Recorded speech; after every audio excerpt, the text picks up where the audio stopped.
Good morning, Kansas City. Let's get ready to learn on KCPS Homeroom. I'm Justin Robinson, your homeroom instructor. Today is Math Monday. First, we'll have a math lesson for kindergarten through second grade, followed by a lesson for third through sixth, then middle school, and finally high school math, K through 2. Are you ready to learn? All right, let's go meet your teacher, Miss Barnes. Good morning, everyone, and welcome to Math Mondays. I'm Miss Barnes, and together we are going to be learning about big math concepts for learners just like you. Today we're going to be talking about place value. Have you ever wondered why numbers are different sizes? For example here, 5, 50, and 500 are all different sizes. 5 has 1 digit, 50 has 2 digits, and 500 has 3 digits. Do these digits have different values? Do they mean different things? In order to talk about the answers to those questions, today we are going to read a book called Zero the Hero by Joan Holub.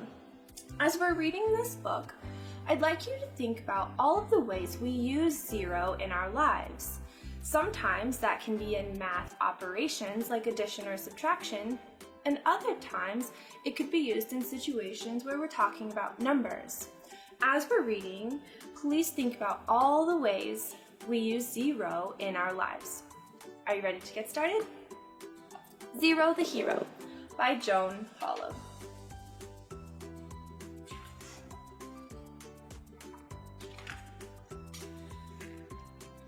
Unlike most numbers, Zero believed himself to be a hero. He just needed a chance to prove it. Hey, who's that in that mask? From now on, call me Zero the Hero. Call you what? Now I've heard everything. But Zero's belief in himself didn't count for much when it came to fitting in. 1 little, 2 little, 3 little. Poor Zero, he's always getting left out of our games.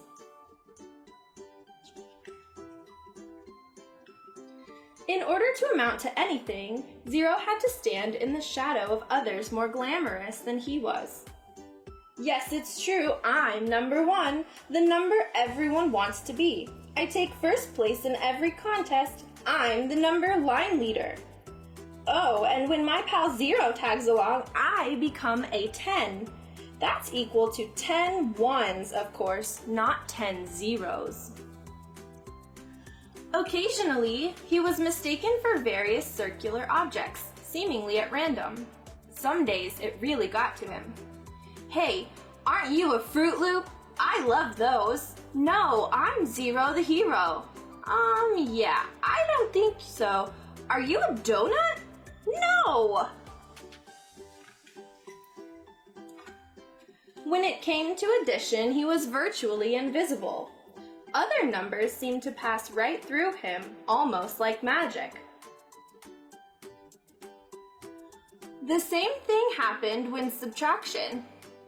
In their frustration, some numbers were unkind. Hey, diddly squat, any way I figure it, me take away nothing equals me, right? Am I right? Am I?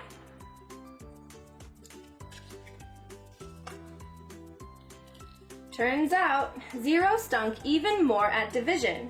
So badly, in fact, that other numbers simply refused to be divided by him at all. Sorry, I can't be divided by nothing. What would be the point? Still, his belief in his wonderfulness persisted. Then one day, during multiplication, it was discovered that any number times 0 equals, you guessed it, 0. I apologize 100% for what I'm about to do to you. It's nothing personal. Here I am, another product of 0 times anything. Fearing extinction, the others ran from him. Who could blame them? Run for your lives! Good thing I've got 9 of them. Don't go near the times tables if 0's around, or you'll be toast. Burnt toast. As the others scurried away, Zero had a horrible realization. A real superhero wouldn't multiply his friends into nothingness. That's the kind of stuff only an evil villain would do. Could it be that he wasn't a hero at all? The thought gave Zero a hollow feeling inside. His confidence shaken, he tucked himself tight and rolled away, heading for infinity or oblivion, whichever came first. The counting numbers didn't even notice Zero was gone. As you can see, I've got these 5 apples. And I've got 2 bananas here. That is, until they encountered unexpected story problems. I've got 3 oranges. I think we know how much fruit we have altogether. Yes, but without Zero, I won't be able to solve this problem. He needs to stand here to help me make a 10. To take their minds off their problems, they tried playing a game of round off, but this proved impossible without Zero. This is no fun. Yeah, without Zero, we can't round down to 10, and we can't round up to 30. We feel so odd without Zero around. We miss Zero even more. No question, the counting numbers were missing their friend. In fact, they were so busy missing him, they didn't notice they were being surrounded. You know, I never told Zero, but I'm often mistaken for the letter S. Some confuse me with the letter Z, as in zero.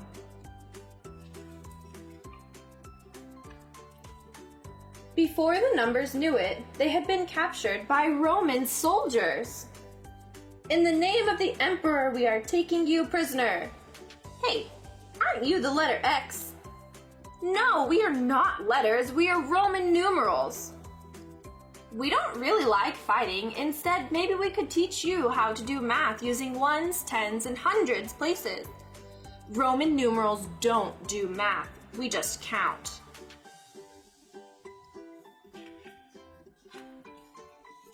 One, 2, 3, 4, 5, 6, 7, 8, and 9 were tossed into the gladiator ring. The Roman soldiers were counting the minutes until they'd attack. It was a time of darkness and despair.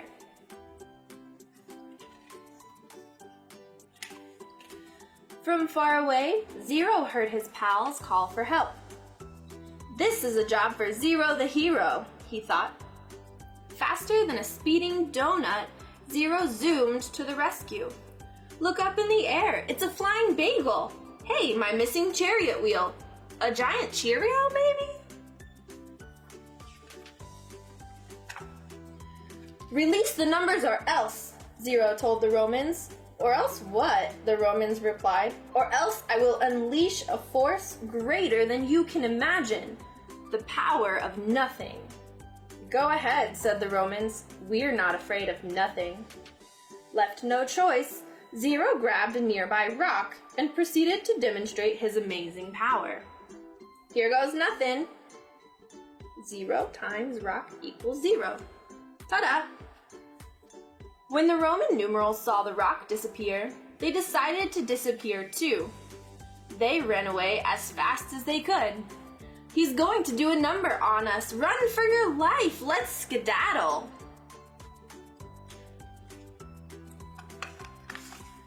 All hail Zero the hero, shouted the counting numbers. Thank you for saving us. With his friends around him once more, and the knowledge that he had fought evil and won, Zero no longer felt empty inside. Now that hollow nothingness inside him was filled with something, and that something was joy. The end. And that's the story of Zero the hero. Did you like it? I'd like to review the questions that we started with at the beginning of our read aloud. We were talking about ways in which Zero the hero help us every day in our lives and also in math. One of the ways that Zero taught us to use zero during math is with addition, and we learned that 1 plus 0 equals 1. So when you add with 0, the number that you start with stays the same. We also learned that when you subtract with 0, the same thing happens. For example, 1 minus 0 still equals 1. We also learned that when 0 tried to divide, his friends told him they couldn't divide by 0. And when he tried to multiply, he multiplied his friends into nothing. But the most valuable lesson 0 taught us today in our book is that without him, you can't count past the number 9. We learned on one of the very first pages that without 0 next to a 1, we can't make a 10. It's this concept that we're going to talk about more next week as we dive in a little bit more with these numbers 5, 50, and 500 in order to talk about the difference in the value with numbers. I hope you join us next week. See you then.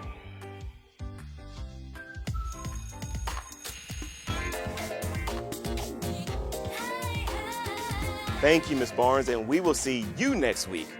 Next up today, Ms. Dorsey with 3rd through 6th grade math. Everyone, let's get ready to learn. Hi, my name is Erin Dorsey, and I am a math curriculum coordinator for the Kansas City Public School District. I'm so happy that you joined me this week. We're going to talk about problem solving. Let me tell you a little secret. I did not always like math. When I was a kid, math scared me. I thought it was too hard and I didn't think I could do it. And it was not my favorite subject in school until I realized that math is all over the place.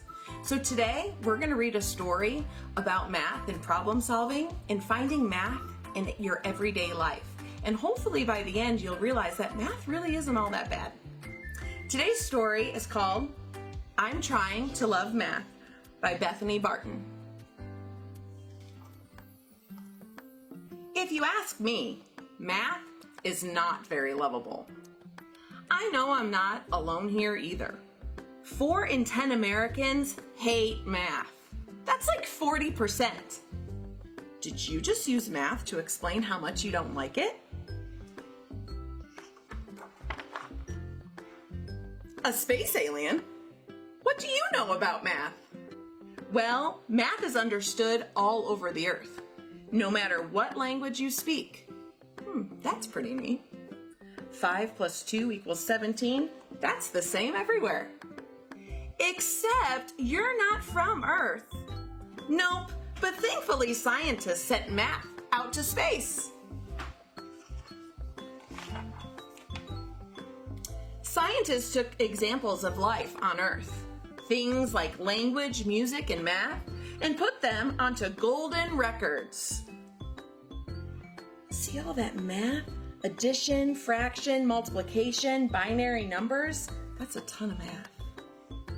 The golden records went on space probes they sent in deep into space for curious aliens like me to find. They sent you math? No wonder aliens don't come visit. They should have sent you cookies. What are cookies? I'll make you some. They're so much better than math.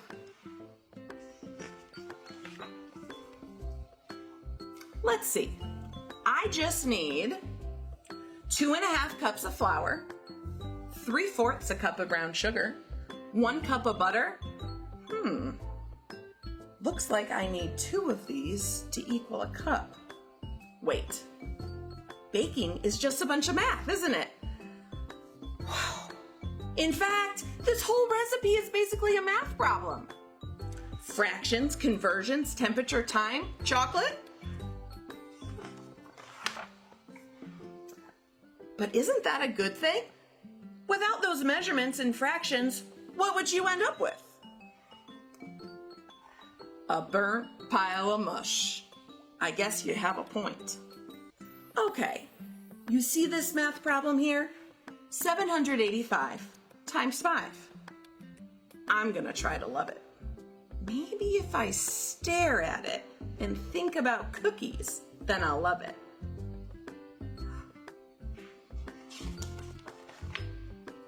785 times 5. Nope, I'm already bored. What if I jazz it up with some extra numbers? Look at that. Think that's helping? And add some of these symbols. Whoops. You got a little carried away. This is way too much math. Can we shake the book and make some numbers fall out? Just hold it tight and give it a few good shakes. Whew. Thanks. Math is just so boring. It's not like you can dance to it. Actually, you can. Music has a lot of math in it. Look at the time signature. Notes for each beat that tells you how many beats in a bar. Quarter note, or one beat, one bar. Look at all that math. In fact, it was a mathematician who discovered that different lengths of string produce different musical sounds. I didn't know that.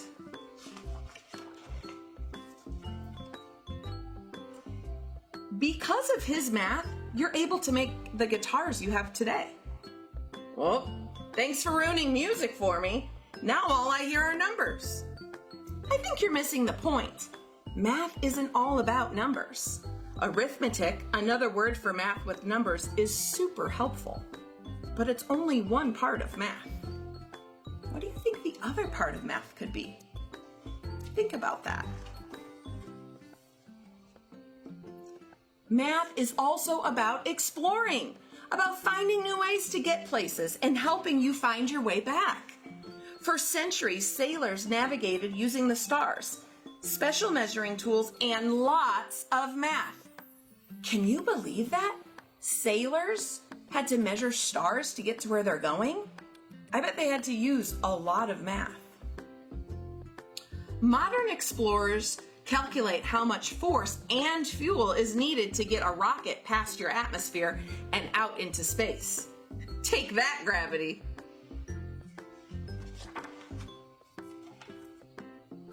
Speaking of exploring, you've barely checked out Earth. We have lots of beautiful things to see. Look at all these beautiful things to see. Symmetry, where two or more parts match each other. Ooh, that looks like some math. Math is here in your nature too. Math is about finding shapes and patterns. Oh, no, you don't. You're making it all about math again. But it's my turn to teach you something. Introducing Earth's greatest invention, pizza. Think there's math in pizza? Let's find out. That does look interesting. How big is that thing? Oh, that's easy. It's, wait, how do you measure this thing? I know, and the answer is as easy as pi. Pi represents a number. It's a super long number, so you usually shorten it to 3.14. This is pi, not that pi. It's a sort of cheat code to figure out the size of a circle. Pi is also what's called an irrational number, which means it goes on forever and never repeats, like this.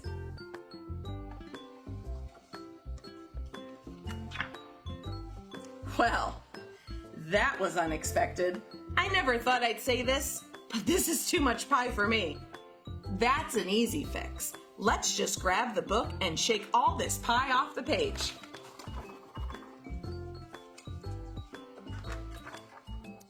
Whew, that's better. I'll admit, some of this math stuff is pretty cool. I'm okay. But math can still be pretty frustrating, like how there's only one right answer. That's true. But it also is what makes math so helpful. Math gives us a set of rules that everyone can agree on. So we know how far to travel to get places, how fast we're moving on our way, and how much things cost when we get there. I like that about math too. I like that there's only one right answer. Well, I'm ready to test that out. You know, math is a part of so many things I already love. I guess I don't need to try to love it at all. It turns out I already do.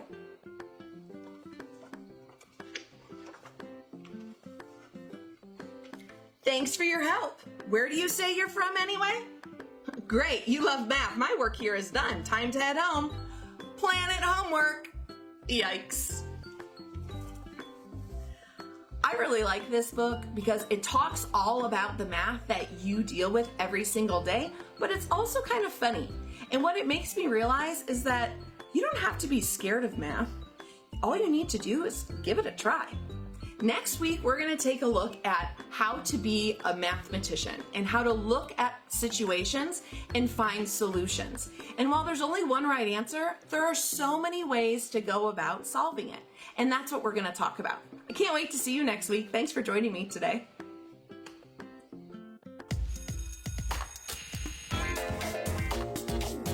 Thank you, Miss Dorsey. Can't wait to see you next week as well. Now it's time for middle school math. Okay, 7th and 8th graders, let's get ready to learn from Mr. Ravindran.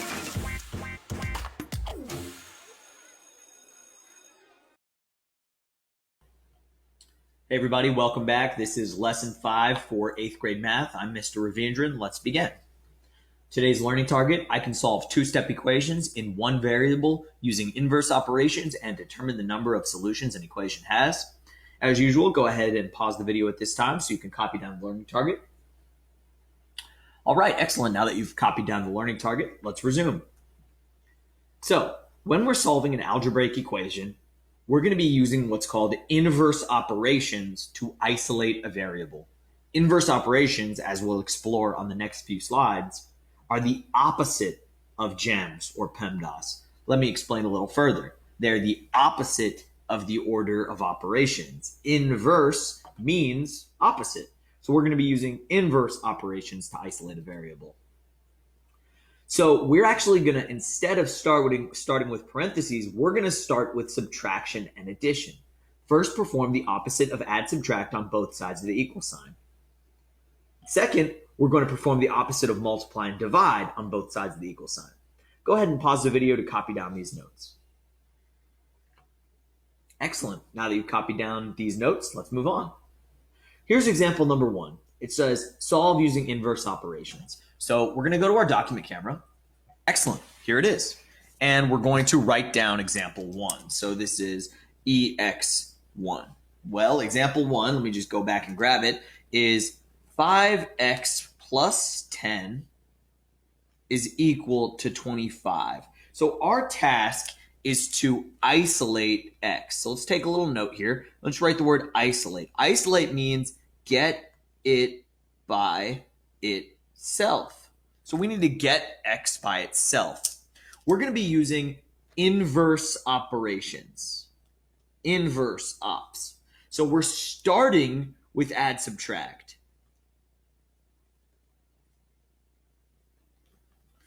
These little notes that I'm writing off to the side, I strongly encourage you to write the same.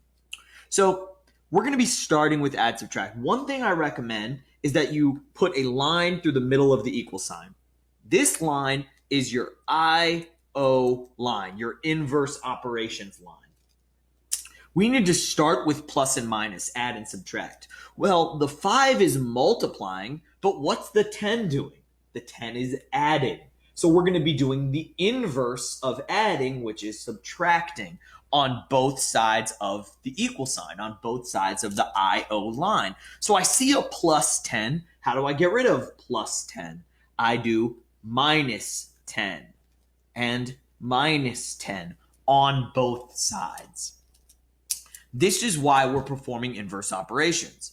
Because by subtracting 10 on both sides, we can cancel 10 minus 10 out. That is an additive inverse property. The 5x drops down because we didn't touch it yet. The equal sign never moves. And now we can simplify on the right-hand side. 25 minus 10 is, of course, 15. So we now have 5 times x, which is 5 times some number equals 15. Well, what task do we need to do now? Now we need to get rid of the times 5.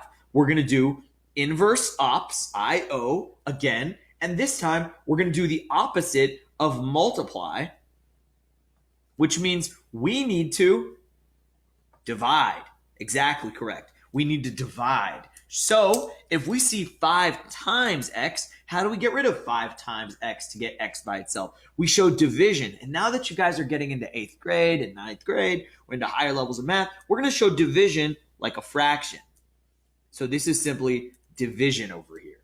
So 5 divided by 5, and also on the other side, on both sides of the equal sign. Now we cancel out. 5 divided by 5 is 1, so it disappears. It's just 1 times x, which is to say x. We've now isolated x. X equals 15 divided by 5, 3. X equals 3. That's the answer. That's the solution. So we went from a 2-step equation to a solution. 2 steps. First, get rid of the plus 10 with minus 10 on both sides. Then get rid of the times 5 with divide by 5 on both sides. We get one solution. Well, let's talk about that solution. We're going to switch back to the slides now. Let's go ahead and take a look at this. It says 5x plus 10 equals 25. When we solved it, we got x equals 3. So what this means is any place we see the letter x, we should actually put a 3. And then we can say if it's true or false. So right here, it's actually going to become 5 times 3 plus 10 equals 25. There's no more variables. We got rid of the variable x, and now it's time to see if we were right. Well, were we? Let's solve. First, using order of operations, we need to do 5 times 3. That's 15. 15 plus 10 equals 25. Well, is that a true statement? Does 15 plus 10 equal 25? Of course it does. We know this. You know this. 15 plus 10, we end up with 25 equals 25. Is that a true statement? Yes, this is a true statement. So this is very important. So we're going to put this down and highlight it. There's only one solution, because only x equals 3 will make this equation a true statement. Only x equals 3 yields 25 equals 25. So at this time, pause the video, make sure you have copied down what I'm just highlighting right now, the solution, and if you need to, rewind the video to make sure you have this work shown. In fact, let me put them side by side so you can see them both at the same time. Go ahead and pause the video to copy down the highlighted section over here, as well as the solution over here. All right, great. Now that you've paused the video, or rather unpaused the video, you finished copying this, and you finished copying what's on the screen over here, you are ready to move on to example number 2. Well, example number 2 is similar. It says solve using inverse operations. So I'm going to maximize the screen. First, I'll write it down. Let me just carve out some space in my notebook here, my math notebook.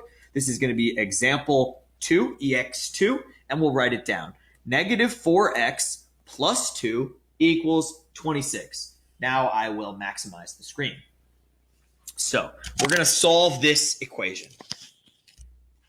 Similarly, per the other problem, I like to personally start with my IO line, my inverse operations line. This is my IO line. Whenever I go over this line, I do the opposite. I'm going to start with IO for plus and minus, the opposite of plus and minus. So I'm looking for a plus sign so that I can do the opposite, or I'm looking for the minus sign so I can do the opposite. Let's look at the 4. 4x, negative 4x. This is multiplication. So that is not addition. That's multiplying. But the plus 2 can be gotten rid of. How do we get rid of it? Well, we do minus 2 on both sides. This is additive inverse. Plus 2 minus 2 yields a 0. It cancels out. We can drop this down. Negative 4x equals, notice the equal sign didn't move. The 4x we didn't change, so it just falls down. And 26 minus 2, we can simplify this to make 24. Next up is IO for multiply and divide. Well, is there any multiplication going on? Yes. The negative 4 was multiplying the x. This negative 4 is multiplying the x. So how do we get rid of it? We use inverse operations, opposite operations. We're doing the opposite of multiplication, so we divide. Again, we're going to be using it. We're going to show our work like a fraction. this cancels out because negative 4 divided by negative 4 equals 1. So that just disappears because 1 times x is x. So now we have x by itself, and all we need to do is divide over here.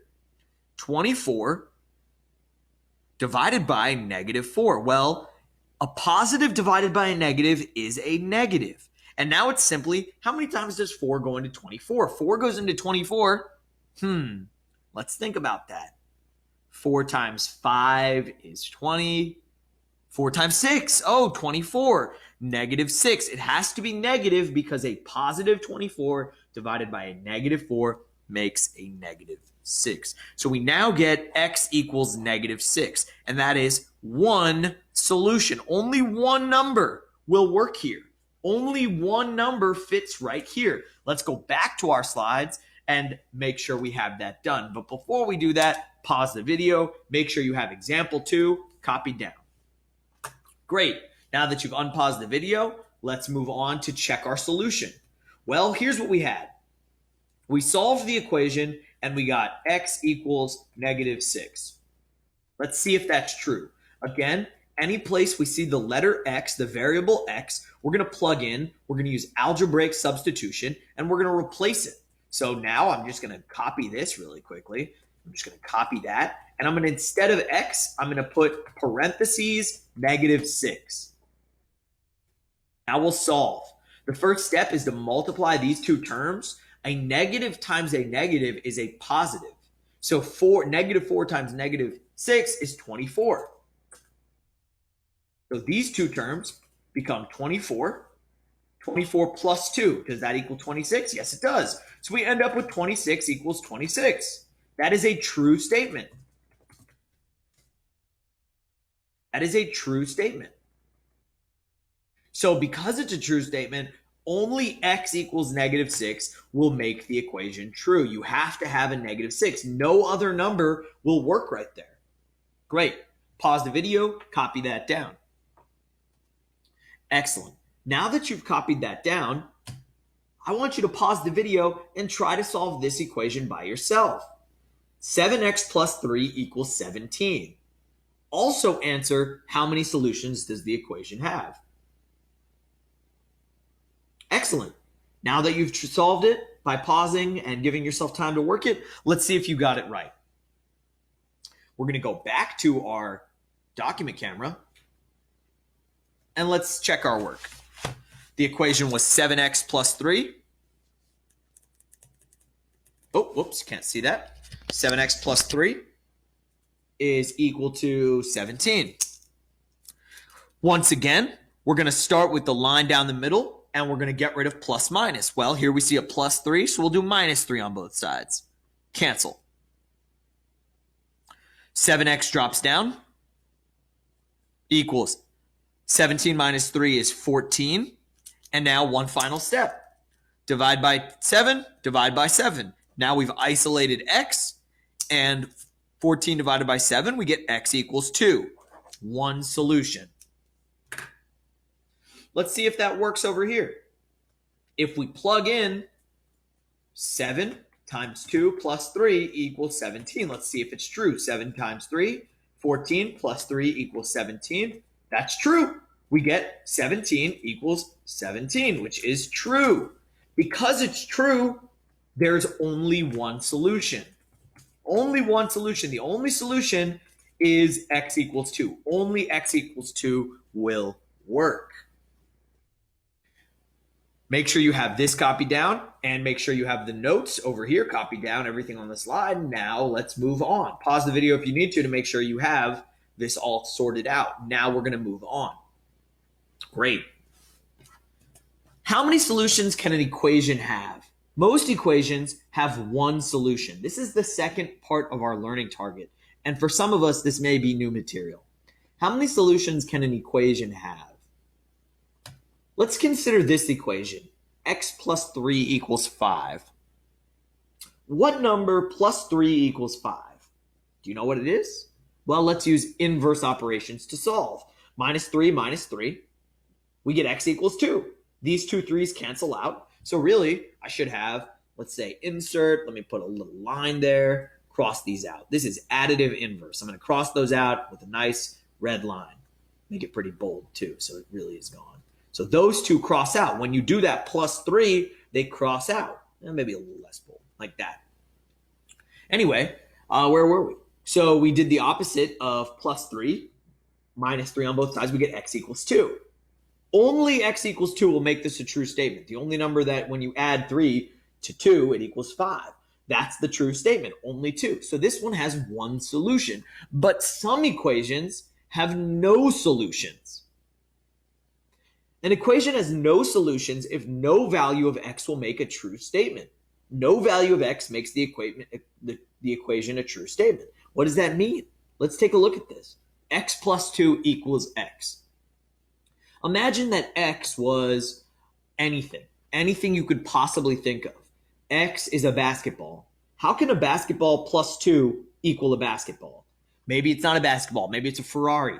Ferrari plus 2, how could that equal a Ferrari? Maybe that's confusing to you. Let's use a number. Let's take the number 10, a nice round number. Let's say that maybe x was equal to 10. So 10 plus 2 equals 10. Is that a true statement? No. We end up with 12 equals 10. This is false. So it's not a solution. Let's try another number. Let's try, 3.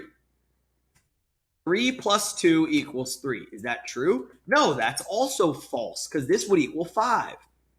No number will make this true. No number when you add 2 will equal itself its original value. This is no solution. So all you would write here is no solution. No answer makes this true. No solutions exist. It is false. One look for here is that it is unbalanced. We have x and x on both sides, but plus 2 is only on one side. So it is not a true solution. It'll never work. Let's move on.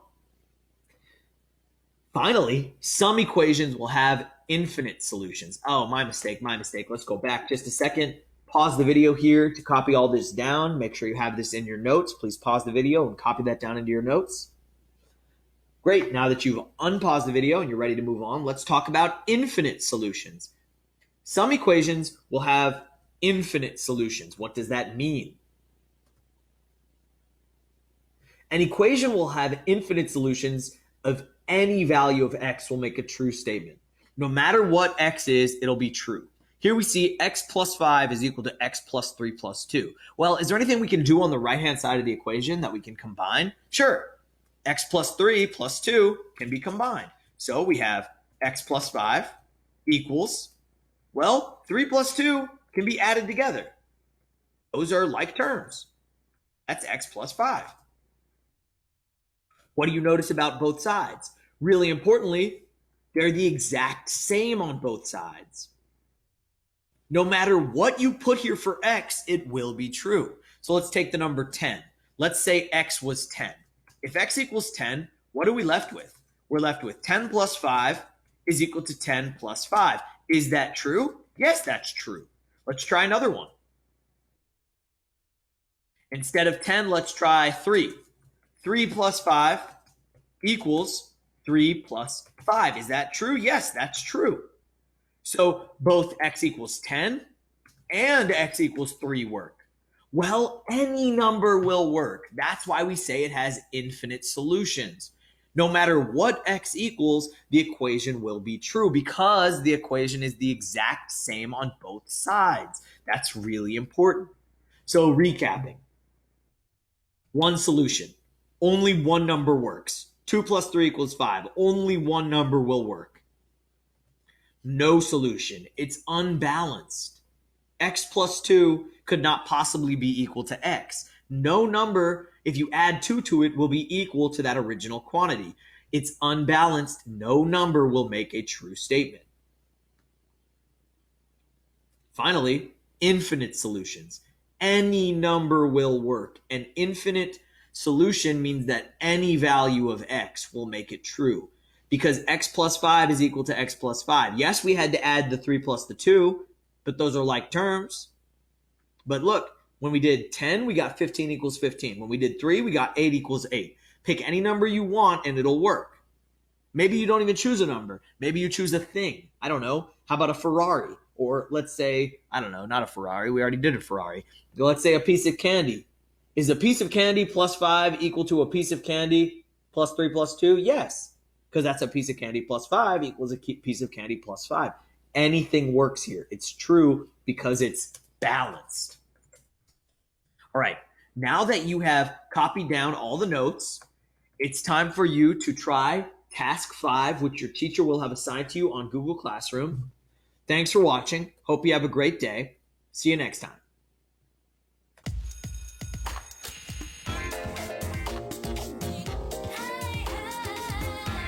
Thank you, Mr. Rabindran. Last class for Math Monday is for high schoolers. We have an exciting lesson from Miss Fender. Let's get ready to learn. Good morning and welcome to Monday Math. And today we're going to talk about surface area and some geometry, but I want to put it in context for you. We're going to be having you do a simulation. You're going to be an interior design intern. And our company, we're going to call it KCPS Interior Design. And your job is going to be taking a potential client, creating a portfolio for them, and seeing if that meets their needs, and then later on maybe going back and adjusting if you're over budget, they don't like the curtains or something like that. But the first thing we need to do in our project is we need to figure out surface area of the floor and then surface area of the walls, because we don't want to overspend on the floor covering. If you go into Lowe's, Home Depot, any of your supply stores, they're going to ask you a couple of questions. Number one is, what is the surface area? How much of that material do you need? So let's talk about that today. Before we get started, if you haven't gotten your paper, pencil, maybe a calculator if you need that, take a moment, very quickly, get that underway. And let's get started. Now, when we talk about surface area, we're talking about a shape. And most of the time in architecture, we're talking about squares and rectangles. And sometimes my squares look like rectangles and vice versa. So if you bear with me, we can tell that by the number of rows and the number of columns we have. Now, most rooms are going to be a square. They're either going to be 10 by 10, 11 by 11, 12 by 12. Your living rooms and things like that are going to be rectangles, like 11 by 14 or 10 by 15. So let's talk about how many squares we have. Now, when we do this, we're going to talk about the number of rows. And this is going to be our length. And the number of columns is going to be our width. And there's a formula for that. And that's going to be length times width. Now, in the lower grades, your teachers or whoever's talking about surface area with you are going to say, how many squares are they? And they're going to count each and every square. As you get older, that's really not going to be efficient. You're going to say, really? I know how many squares. I can count faster than you can. So what we're going to do is we're going to use area equals length times width to help us out to speed this process along. So if you take a look, we have 1, 2, 3, 4 rows, and we have 5 columns. And we can come over here and we can say area equals 5 times 4, or you can say area equals 4 times 5. Really doesn't matter if you get your length and width mixed up because shapes rotate. So when we multiply that, we know 4 times 5 is 20. And so our area is 20 square units. Now, if you walk into a building supply store, they're going to say, okay, is that feet? Is that yards? For right now, we don't care. We're just going to say feet. So this could be 20 square feet. So we need 20 square feet of material. Or if it's a bigger project, we could say meters, whatever. Okay? So let's do another one. Let's this time do a square. Okay? So our square is going to have the same number of rows and the same number of columns. Same process. What is your length? What is your width? Okay?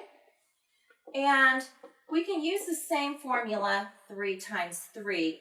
We know that is going to be 9. Okay?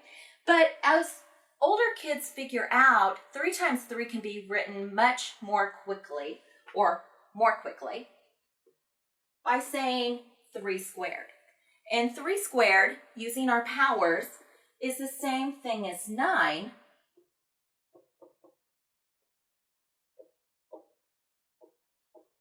So our surface area of this particular square is 9 square units. That's a quick and easy way to do our surface area. Now, if we think about an actual room, I'm thinking about my office at home. And my office at home is a square. And I really want you guys to do this at home. I'll give you a few moments so you can do your calculations. I'm not going to draw the boxes this way. I'm just going to give you the dimensions. So my office at home is 12 feet by 12 feet. Now, you have 2 ways of doing this. Because it's a square, we can do area equals, we're going to say side square. Remember, side is the same thing as a length or a width. Or we can say length times width. Either way is going to get you the final product. Depends on which way you think is faster. So when we do this, our dimensions are 12 by 12. Right now you should be thinking, okay, 12 times 12, what is that? 144. So the amount of material that I need to do for this is 144, and I wrote units. I already told you the units was feet. So the amount of material I need for this is 144 square feet. Okay, so here is our square. What if your room is a rectangle? So let's talk about that real fast. I'll use my dining room. I'm actually redoing it. It's a mess. If your parents are out there redoing something, don't tell them, okay? So we have our rectangle, and the dimensions of my dining room are 9 feet by 10 feet. Not overly big, but enough to get a table, some people in there. So when we talk about surface area, again, remember we're talking about rows and we're talking about columns. How many squares can we fit in here? These squares are going to be 1 foot by 1 foot. So we're going to say length times width. Our length is going to be 9. Our width is going to be 10.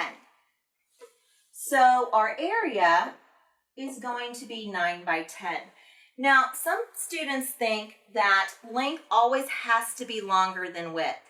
Sometimes your object rotates. It's okay to have the width longer than the length. It's kind of like one of those things teachers do to say, okay, we need to turn your picture a certain way, but it really doesn't matter. So then our area is going to be 90 square feet. Now, on a drawing, you can say, okay, I've got my 90 square feet, but do you really understand what that means? So if you think about a ruler is about this big, and you place a ruler, and you place 2 rulers, and you kind of connect the dots. That's how big a square foot is, and that's what your people at your home supply store is going to be looking for. That's what you're going to be looking for on your floor or your windows or your wall, whatever it happens to be for surface area, for feet. So this would be 1 foot, 1 foot, so the area is 1 square foot. We talked about the floor. Now let's talk about the walls. And there's something special about all walls. They have windows. And windows, you don't count in your surface area because you don't want to, if you're doing wallpaper, you're going to buy too much. If you're painting, that might be an extra gallon. And last time I went to buy a gallon of paint, it's really expensive. So we don't want to spend any more money than what we have to. So we're going to use my dimensions of my house at home. And so the room I'm thinking about is my living room. And my living room has 10-foot walls. So that's going to be our width of our rectangle. And the length of my room is 14 feet. So if you think about this gigantic wall, 10 foot high to the ceiling, 14 feet long, and it has a gigantic bay window. I love it because I have 2 kids. I can watch what they're doing outside, catch them before they do anything incorrectly. The window has its own dimensions. It's going to be 4 foot by 6 foot. Now, when we talk about taking that window out of the wall, we're only going to be painting this area right here. I do not want to buy paint for the window. That's going to cost me money. I don't want to spend it because I have money to spend on other things. So we're going to take the area of my wall. I'm going to take the area of my window. I'm going to subtract the area of my window to give me the area for the paint. So when I go buy my paint, I can say, hey, I need this much square feet, and he can sell me a quart versus a gallon, okay? So remember, area of a rectangle is length times width. And our length is 14. Our width is 10. It's okay if you reverse because you're still multiplying. Community property of multiplication says it doesn't matter which order, it still comes out to be the same thing. So that's going to be 140. And I'll go ahead and put labels on it, square feet. That's my wall. Now, when you're doing math, it's always good to label because you never know when you're going to have that time you have to walk away and then come back and go, oh my goodness, what did I do? I don't want to start over again. So my window is going to be 4 by 6. Now, I always write my formula first. Kids always say, why do you do that? It's a bad habit, but it's a great habit if you are in a job that requires you to show math because they can now see what you're actually using as your equation or your formula because you always want somebody to go back and check you. It's never a bad thing to say, hey, mom, dad, brother, sister, someone, can you check my math real quick? I want to make sure it's accurate. I want to get all my points. So then my length is going to be 6. My width is going to be 4. So that means my area is 24 square feet. Now remember, my window is not going to be painted, so I need to subtract that. So I'm going to say 140 minus 24 is 136 square feet. This is how much paint or wall covering, I'm going to choose paint because paint's my thing right now, 124 square feet, 136 square feet of paint. Now, it just happens for me to know that's 1 gallon of paint, okay? So I'm only going to need that amount of square footage, 1 gallon paint, that's all I need. What if I have the same dimensions, but I have 2 windows instead of a bay window?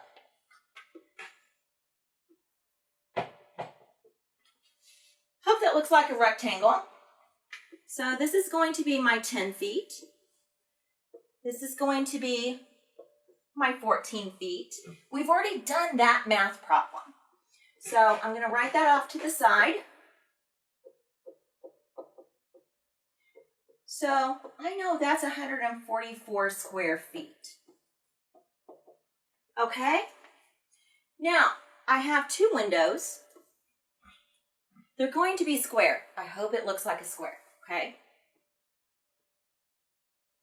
And they're going to be the same size. They're going to be 2 feet by 2 feet.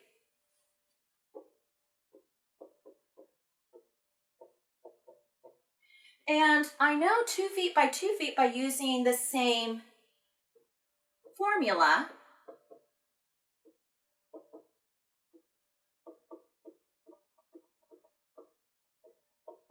Is 4 square feet. I have two windows, so I'm just going to multiply that. So this is my wall. This is my windows. I have two at 4 square feet each. So my total for my windows are 8 square feet. And my brain is getting ahead of my pen. Now, remember, I do not want to paint or whatever I'm doing to this, so I'm going to subtract. So I have my 140 minus the 8,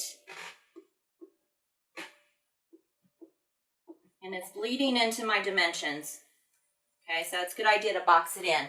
So it's 132 square feet for my surface area that I need for this particular wall. And I just happen to know that's 1 gallon of paint, okay? So that is how you figure surface area of a wall. Previously, we learned surface area of a floor. Now you should be good to go to whenever you go to your home supply store. And they say, how much do you need?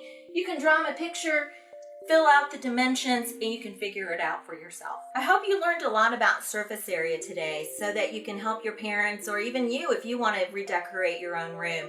That's all for today. Next week, we'll continue on with our simulation of being an interior designer. Have a great week and see you then.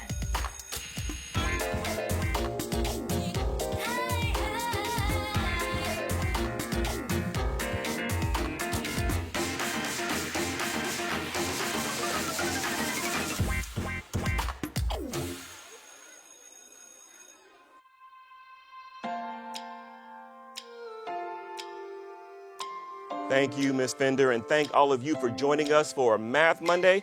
Thank you to all of our wonderful instructors today. Tomorrow is English Language Arts Tuesday. We will see you all then. And students, remember, keep learning throughout the day.